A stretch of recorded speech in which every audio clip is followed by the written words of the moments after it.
Welcome to the first lecture of the second course on quantum mechanics. This course will be focusing on the concepts of perturbation theory, both degenerate and non-degenerate, as well as time-dependent and time-independent. Later in the course, we will discuss scattering theory and also talk a little bit about symmetries in preparations for the quantum field theory classes that I'll be doing after this. Now, what exactly is perturbation theory? Why do we care about it? And why do we start the course with it? Well, perturbation theory is a mathematical tool that helps us solve some equations or problems that would not really be easily solvable or solvable at all in regular means. And we must know when we can use it. All right, so perturbation theory, we will discuss exactly how to use it, but we can use it whenever we have a small perturbation to the Hamiltonian. So for example, we're going to have our Hamiltonian, which will be comprised of, let's say, for example, this could be our H0 is going to be what we call the unperturbed Hamiltonian. And that's going to be, for example, the Hamiltonian of the infinite square well, or the Hamiltonian for, maybe the harmonic oscillator, or whatever Hamiltonian you want. And to this Hamiltonian, which we already know, we're going to add a small perturbation. Right, so this is going to be small in comparison to the normal Hamiltonian. That's why we can use perturbation theory. If this perturbance was really big, we couldn't treat it as a perturbance, because the whole idea of this is that, for example, we're going to have, as we will see in an example in a later video actually, this is kind of a spoiler, but it's fine. Let's say that we have the infinite square well, and then we add maybe just a little bump, something like this, boop, a little bump. So this problem is very, very, very, very similar, right? This is the potential. Bit my tongue. This is very similar to what we solved in the infinite square well problem. But there is this small change. So it is reasonable to believe that we can use an approach that is based on the results we got from the infinite square well. And an important key thing to understand about the perturbation theory is that this is an approximation, okay? So sometimes we will be lucky and our result will be the exact result. But that is not going to be the case in general. Many times we will have an approximate result, which will be very good, especially for the energies, right? Perturbation theory in quantum mechanics is quite good at calculating the energy levels, but not all that amazing at calculating the wave function, okay? So we are making somewhat of a sacrifice here, but considering that the problem would be much, much harder to solve otherwise, this is still pretty good. Okay, and why exactly do we care about this? And why do we learn it in quantum mechanics? Well, in the previous course, we discussed, for example, the hydrogen atom, and at the end, we also discussed spin. Now, the hydrogen atom has actually quite a few effects that we didn't really take into account. For example, there is an electron and a proton which will be attracting each other. So the movement of the electron is actually going to be around the center of mass. And we didn't really account for the mass of the proton at all last time. We also didn't take into account the fact that the spins will be coupling, for example, between the electron and the proton, or that the fact, right, that the movement of the electron will produce a magnetic field that is going to produce another coupling between the spins. So there are a few concepts that we didn't take into account, and the reason was that it didn't make that much of a difference. I mean, we got a very good result by neglecting that, but if we really want to be more accurate, we should consider those, as well as, for example, some relativistic effects. So the way to do that without having to just refocus everything, as we would do in relativistic quantum mechanics, which we will see a little bit of in the start of the quantum field theory course, well, without having to change everything, we can use perturbation theory. And it's also good to discuss perturbation theory because it's very, very, very important in quantum field theory, right? So we're really going to be setting the stage for what is going to be the real physics, if we want to call it like that, which we kind of do. All right, so enough intro. Let's just dive straight into first order non-degenerate perturbation theory. So in general, this is going to be non-degenerate. So what that means, we won't have several energies or several states that have the same energy. we will later deal with the cases where there is degeneration of the energy levels. For example, as is the case in the hydrogen atom. And why first order? Because we can take many orders to increase precision, and just in the first video we will see first order, second we will deal with later. And higher orders for now we will neglect. So let us say we have some system that will have some Hamiltonian H, and this system satisfies the Schrödinger equation. All right, nothing new here. And let's say that this Hamiltonian is comprised, as we just saw, of some unperturbed Hamiltonian plus some perturbation H prime, which is very small.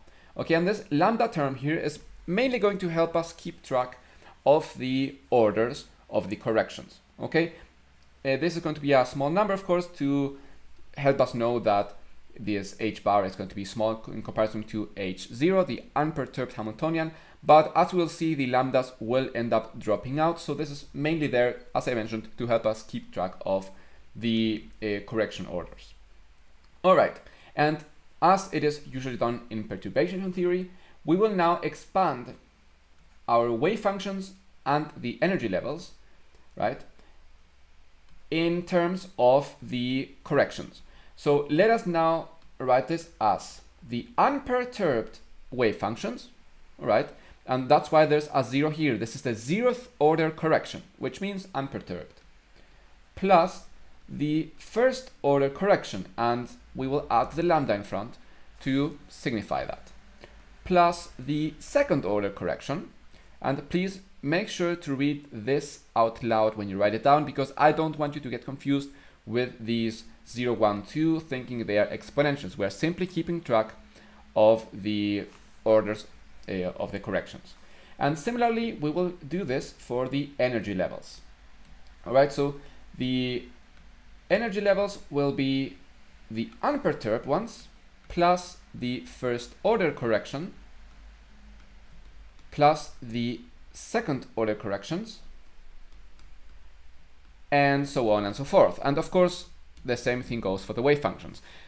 For now, we don't really care about higher orders than 2, because it's not really going to affect precision too much, and we are mainly going to introduce this tool to be used in, well, the cases that we will see, and going higher than second order doesn't really bring too much extra. All right, so these are now the new formulas that we will use. So let's plug all of them into our Schrödinger equation that we had. Okay, so that's the plan. So instead of the Hamiltonian, we write down this thing right here. Instead of the wave functions, we write down this part, of course, leaving out the higher orders. And instead of the energies, we write down now this power series that we wrote down. Okay, and maybe just put parentheses everywhere. All right, so now we have to do a little bit of tedious work. We have to multiply through. So, well, let's just do that. All right, so H0 times psi n0. So unperturbed Hamiltonian, unperturbed wave function, plus lambda, this is just a number, so I can write it in front, unperturbed Hamiltonian times first order correction to the wave function. Remember to read it out loud so you don't forget what we are talking about here. Then we have the unperturbed Hamiltonian times this part right here, so we get lambda squared H0 second order correction to the wave function. Now let's begin multiplying through with this. All right, so that would be lambda H prime, which is the perturbance, right? This is the Hamiltonian of the perturbance, times the unperturbed wave functions, plus lambda squared H prime psi n1.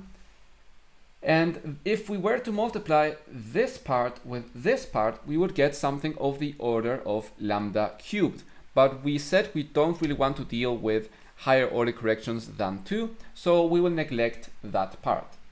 So now let's go to the next line, so basically the right hand side of the equation, where we have the unperturbed energy levels, En0, times psi n0, the unperturbed wave functions, So this is this times this, and now we go this times this. So we get lambda en0 psi n1, and then en0 times this right here. So we get en0, oh, a lambda squared in front. I mean, it doesn't really matter, but I like to put it like that. And the second order correction to the wave functions. Now we multiply this part through to the right hand side, and we get lambda first order correction to the energies times the unperturbed wave functions, and then we have plus this part right here, so we get lambda squared en1 psi n1, and then we have this part right here, but once again it would be lambda cubed, and as I mentioned, we don't want to go that high. And in the final part we have to multiply this through, but when it is multiplied by the second and third terms, we get once again higher order terms, which we will neglect. So the only one that we'll consider is the first one, which is lambda cubed en squared psi n0. All right, very good. So this right here is the monster that we have to deal with. But fortunately for us, we can now separate this into the different orders of corrections. So in the 0th correction, right, lambda to the 0th power, this is just the terms without a lambda. We have the unperturbed Hamiltonian times the unperturbed wave function on the left hand side, and on the right hand side we have this part right here, which is the unperturbed energies and unperturbed wave function. So this is basically the unperturbed Schrödinger equation, which is of course very good, because we would expect that if there is no perturbance, all we would have is the Schrödinger equation for the unperturbed state. So making a lot of sense so far. That's very good. Now let me get rid of it. We won't be using that since this is of course perturbation theory. So let's go to first order, which is the purpose of this video. So first order corrections, the terms with lambdas basically.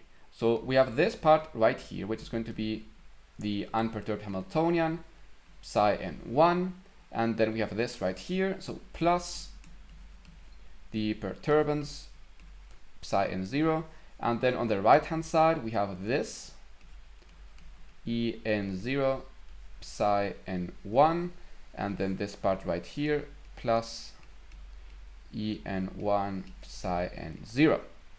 All right, and we can also write down the second order perturbation. So that would be right here. So we have, maybe, let me use a different color actually.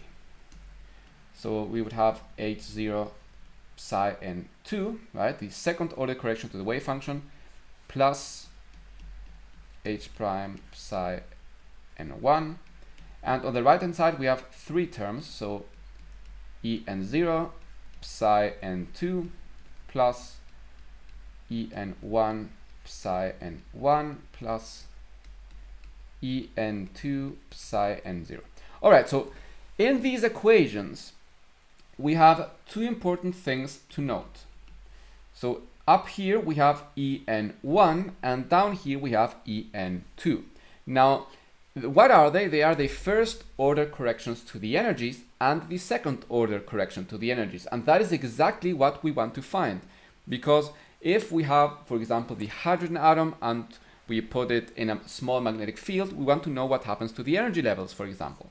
And that's exactly what these En1 and En2 will tell us. They tell us how the energy levels change. Okay, so that is why we want to find those things. So in these equations, our goal are En1, En2, and also the wave functions, but we will find psi n1, but as we will see later, going much higher order than that, it doesn't really make much sense for the wave functions, but that's a problem for later. So in this video, we are dealing with first order non-degenerate perturbation theory. That means we will deal with this equation. The second order equation will be something we will attack, but in a later video. Okay, so let's go with this part. Let me just copy it. All right.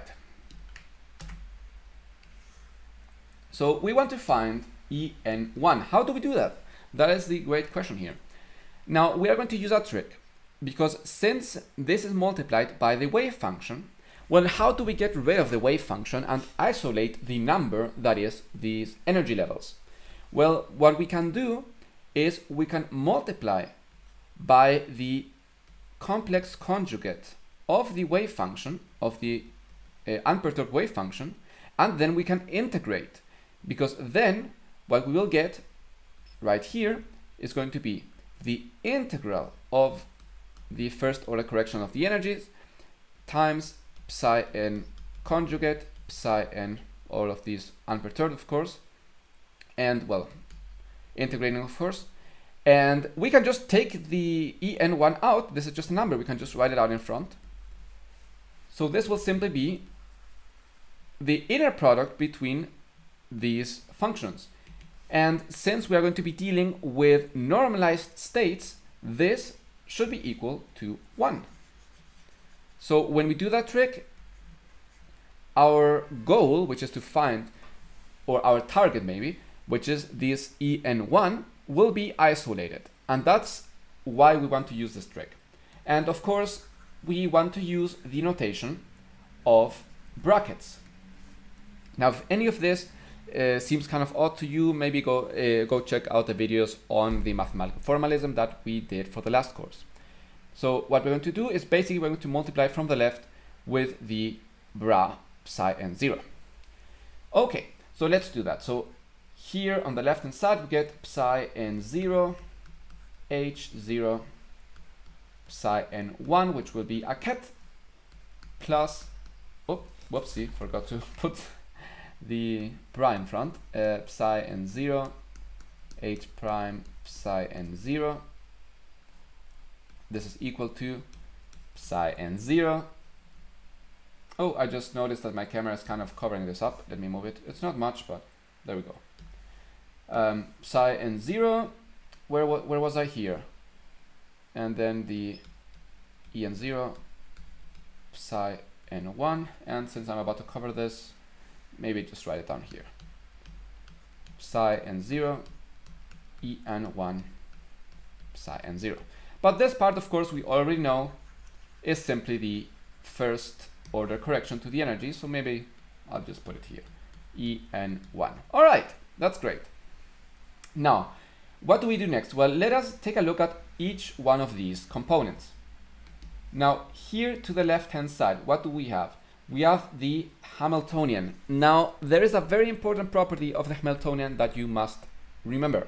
So, the Hamiltonian is what we call an observable. Okay, we apply it. Sorry, I got interrupted. So, as I mentioned, what you have to remember about the Hamiltonian is that the Hamiltonian is, it represents an observable. So, it has to be Hermitian. Okay, and oh, this n doesn't really look like an n.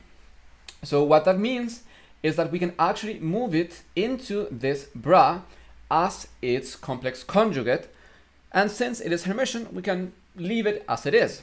So this is going to be the same as the Hamiltonian acting on psi n0, right? In principle, it would be the complex conjugate, but as we mentioned, it is a Hermitian, so it's just going to be the same, and we can leave it like this. But what is the Hamiltonian acting on the wave function? Well, that is simply the energy, right? We know from the first order correction that this is simply the unperturbed energy. So this, what we have in here, is simply going to be the unperturbed energy levels. And since the energy is a number, we can just pull it out. Whoops.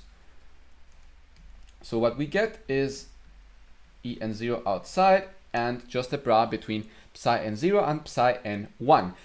Now, please don't get confused and say, oh, right, this is just 0. No, right? Because this is the first order correction, and this is first order correction, this is the unperturbed state. So they are not necessarily orthonormal, okay? So let's continue then. This part right here, we will leave as it is. There's not too much to do since we don't really know what this does to the state. So, we can't really do too much there. And on the right hand side, we have once again just the energy, which we can pull out. So that's n0 times psi n0 psi n1 plus the first order correction to the energy levels. And take a look at this. This part is precisely the same as this, so they cancel each other out. So our end result is En1 is equal to this part. So that's equal to the unperturbed wave function sandwiching the Hamiltonian. So basically, the first order correction for non-degenerate perturbation theory is simply, oh, this is supposed to be h prime, by the way. I somehow lost the prime somewhere along the way. All right, so this first order correction to the energy is going to be the expectation value of the perturbance with respect to the unperturbed wave functions. Okay, and this is an insanely important result if you're taking a class on this. So if you're taking a course on this topic, wherever at university, wherever you are, you must know this formula. I cannot stress this enough, unless you can like take a cheat sheet into the test or something, but you have to know this, all right? Super important. Okay, so this will allow us in the next video to do a few example problems and find the energy levels. But let us now turn to the wave functions themselves, okay? And let's just take a look at our wave functions, because the as we have seen before, the unperturbed wave functions psi n0 form a complete basis. That means that if we want to find the first order correction to the wave functions, I think I didn't give myself enough space. We can do this by taking a linear combination. Maybe let's use a different letter here. Let's use M. A linear combination, summing over these m's of these unperturbed states. All right. And now something that is going to be very, very, very important to note is that this m should be different from n. And what are we talking about? Now, m is simply the index that denotes the linear combination of the unperturbed states that we are using, and n relates to the state that we want to find the first order correction to. All right, it is a little bit of a mess. And why can they not be the same? Well, if we remember what psi was, we said psi is going to be psi n. It's going to be psi n0 plus lambda psi n1 plus lambda psi n2, and so on and so forth. So if we think, for example, of this psi n1 here, if m and n are the same, then this term would contain a psi n0, which is already there. So since the wave functions aren't normalized, it doesn't really make sense to have a second term there, so we don't have to include it here. And there will be another reason for this later on, and because having them being different implies that it is non-degenerate. But we will see that in just a few minutes. All right, so this is going to be what we want to use to find the psi n1s. And to do that, let us now go back to the equation where we first found these the corrections to the wave functions, which was up here. In fact, it was exactly here. So let me go back to this equation. And since we have already found the energy levels, this is going to be a very, very useful equation to use. Okay, so let us now begin by rearranging our equation a little bit. So on the left-hand side, let's keep the psi n1s, right? Because we have one on the left-hand side, one on the right-hand side. So let's group now everything with the wave functions. So on the left-hand side, we will have h0 minus en0 multiplying the first order correction to the wave functions. And on the right-hand side, we will have, let's see, it's going to be this en0 minus the h prime, but since I already have Hamiltonian minus energy, I would personally rather write it like this: h prime minus En1 and put a minus sign in front to make up for it. But it's the same, I just factor out a minus sign. Let me just make sure that's going to be minus h, which is positive there, and yes, okay, everything is fine. And in this equation, I will now put the expression that we wrote for this psi n1. So this is going to be h0 minus the unperturbed energy levels, and now comes the big sum of m different from n times the coefficients psi m0. This is equal to minus this blah blah blah. All right, and what is it that we want to find here? Here we want to find the coefficients. This is our goal, because once we find them, we will have determined our first order correction. Okay, the unperturbed energy states are the ones that we usually already know beforehand, so they are not going to be one of the unknowns in the problem. So how can we find this? Now, what is the problem here? The problem is that our coefficients are stuck inside of a sum. So how do we get rid of a sum? What could we do? All right, here I hope you remember, maybe from the mathematical physics courses, or maybe from what we saw in the previous one, we can get rid of sums by using the Kronecker delta. But where can we find that Kronecker delta? Well, these states are orthonormal. So if we can somehow get a state that is, for example, psi L0, psi M0, right? It's important that they have to be of the same order. If this was 1, this wouldn't work. We have to make sure that they are all of the same correction order. Now, if we have something like this, then this would be delta Lm, because if they are the same, if L and M are the same, this will be 1 because it's normalized. If they are different, it's going to be 0 because they are orthogonal. So how do we get that? Well, we can see that here we have a psi M, here we have a psi N. So we are going to multiply from the left by this bra. All right, that's our goal here. So, well, let's do that. So on the left-hand side, we are going to have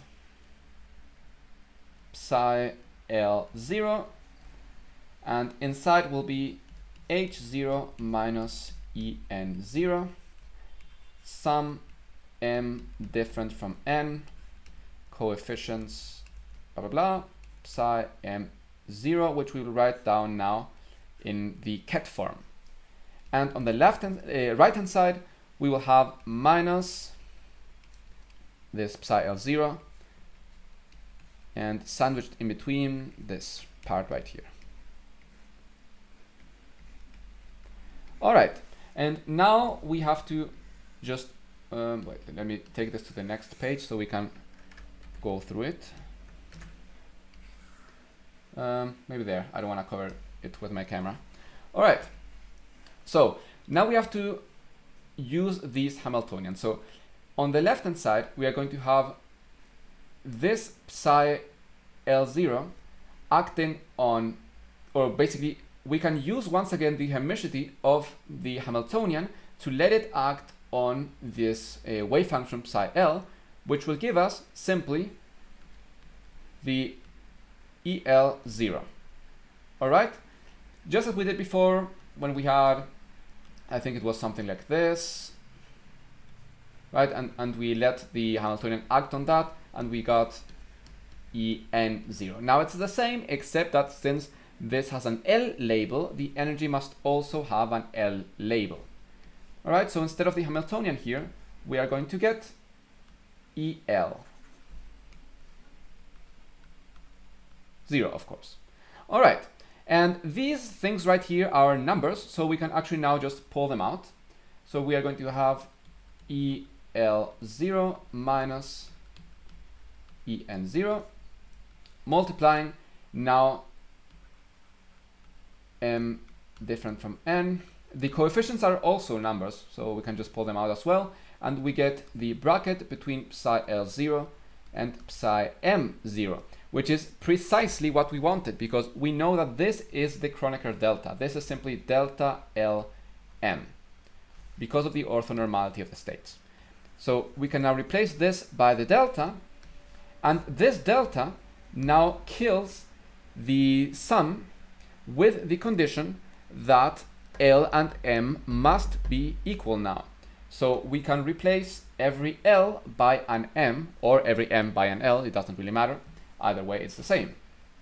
So this sum goes away, but this L right here now has to turn to an M. That's the condition. Okay, so this is now the left-hand side, and as we can see, the coefficients are now free. There is no more sum. That was the trick that we needed to use, very important one.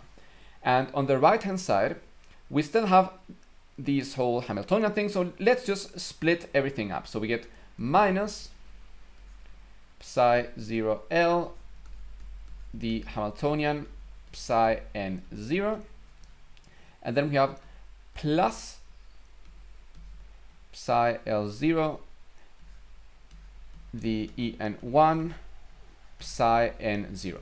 But here we can pull out the energy, and we will be left with another Kronecker delta. So this is just En1, psi L0, psi n0, and this is the Kronecker delta Ln.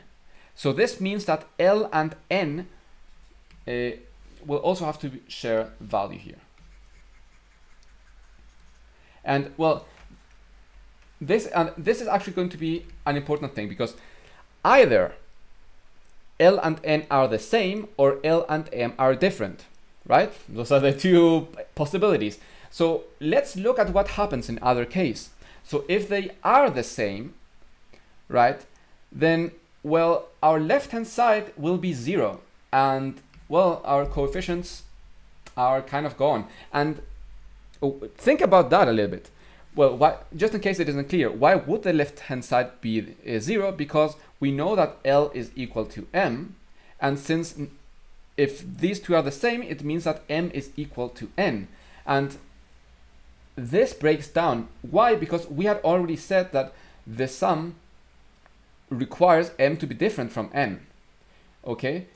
And now we see another reason why that had to be. So even if we didn't apply the condition right away, as we did, we would now see that this is a condition that is necessary, because otherwise we just get 0 times the coefficient and we can't find the coefficient. So the only way we can find these CMN is if L and N are different, which means that L and M are different. So if they are different, this right here is going to be 0. So all of this just goes away. Okay, and by the way, this L we can replace by an M, since we had already used that on the left hand side. I probably should have done that a bit earlier. I hope that didn't confuse anybody. I am sorry.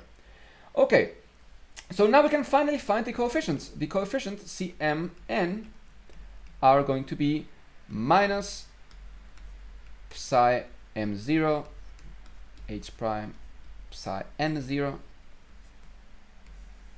divided by em0 minus en0, and here we can put this minus sign into the denominator just to make sure that, you know, we get something a little bit nicer. Whoa, that's I was supposed to take this tool. Okay, so this goes there. Oh Jesus, what was, oh my god, what? Okay, all right, what? All right. What was that? So this is supposed to be en0 minus em0. All right, that's what I get for being lazy. So this is the expression for our coefficients. Now we can see another reason why M and N had to be different, because otherwise this expression would blow up. Okay, so that's just another justification. And N and M would indeed mean that we will have different states with the same energy. All right, so think about this. This means unperturbed energy state, and the state is N, and this is unperturbed energy state of state M. So if this is, for example, the ground state, and this is also the ground state, if they have the same energy, then this blows up. And that makes sense because we are in non-degenerate perturbation theory. So the mechanism that we have used is clearly invalid if our system is degenerate. But thankfully for now it isn't, so this is perfectly valid as long as we remain in this constraint. Okay, and now we can go ahead and plug this expression in for what we had before, because we knew, or what we used was that the first order correction to the wave function was, well, it was this sum of m different from n of the coefficients times the unperturbed wave functions. And we already found the coefficients. So let me just move this. So this is simply, it was, okay, I already forgot about it, sorry. Okay, I'm a bit lost. There. It was psi m 0, then our, Jesus Christ, my memory is so bad. H prime psi n0 and divided by e n0 minus e m0. Okay, I'm just gonna double check that because I do not trust myself. Okay, so these are the corrections for the wave function. So we found both the corrections for the energy levels and the corrections for the wave functions. Okay, so this is a way in which we can figure out what the new system is in a perturbed state, which means if we have a system that we know and there's a small change to it, we can use this mechanism to find the first order correction to the energy levels and the first order correction to the wave function. And the video has been a bit long, so I will leave the procedure for finding the second order corrections for the next video. So I will see you then.